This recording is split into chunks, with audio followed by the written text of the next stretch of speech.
A fierce inferno engulfs the Kursk front, with Moscow claiming victory while Kyiv denies encirclement. Russian forces, pressing deeper into contested territory, assert that Ukrainian troops in the region have been shattered, their formations decimated. President Vladimir Putin, emboldened by what he calls a swift and daring operation, warns of severe repercussions for Ukrainian soldiers and foreign fighters caught in the crosshairs. Ukraine's President Volodymyr Zelensky, however, insists otherwise.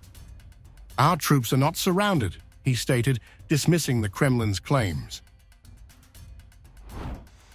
But battlefield reports paint a different picture.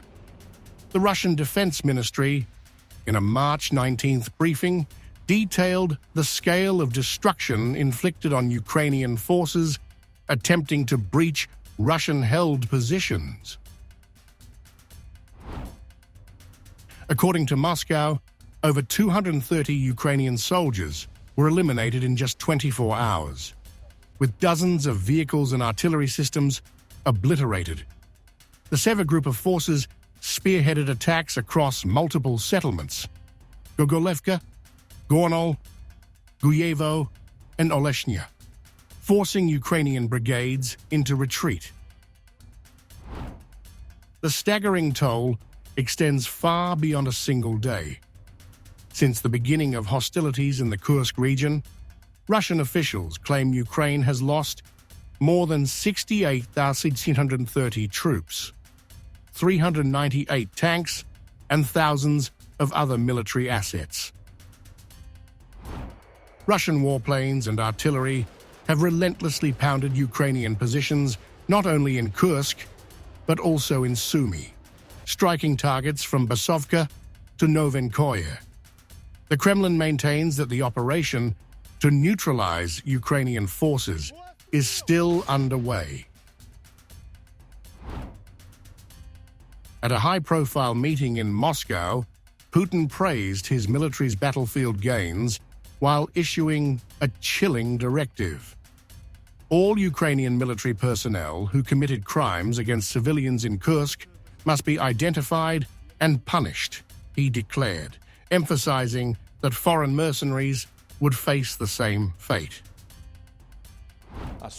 Our troops have recently conducted a number of swift, quite daring, effective operations and are completing the defeat of a group of enemy troops in the Kursk region.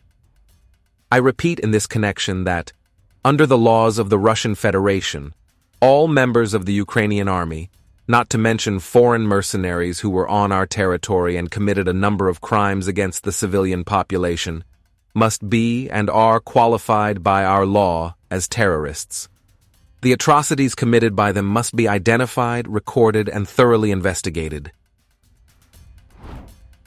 The Russian leader accused Kyiv's forces of atrocities, instructing law enforcement to record, investigate, and impose fair punishment on those responsible.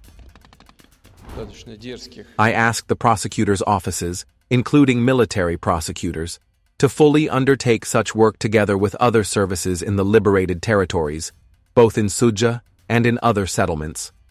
All those criminals, punishers, those who gave criminal orders and abused civilians must be identified.